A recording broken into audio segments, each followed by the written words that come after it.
Happy asmara bocorkan tipe pria idaman usai putus dari Denny Caknan. Putus dari Denny Caknan, penyanyi Happy Asmara bocorkan tipe pria idaman.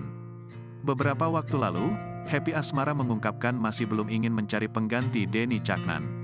Namun kini, pelantun lagu Tak Ikhlasno tersebut membocorkan kriteria pria idamannya. Dalam penuturannya, Happy mengatakan ingin mendapatkan pasangan yang bisa diajak bicara serta humoris. Yang seneng diajak ngobrol, humoris, terus lucu, kata Happy Asmara di acara FYP yang tayang di kanal YouTube Trans 7, Rabu, tanggal 19 April tahun 2023. Lebih lanjut, Dara 23 tahun ini juga tidak begitu mempermasalahkan segi fisik. Yang terpenting baginya, dirinya cocok dengan pasangannya tersebut. Ganteng mah nanti-nanti aja nggak apa-apa. Usia berapa aja deh, yang penting cocok. Pokoknya cocok aku, sambung yang lain.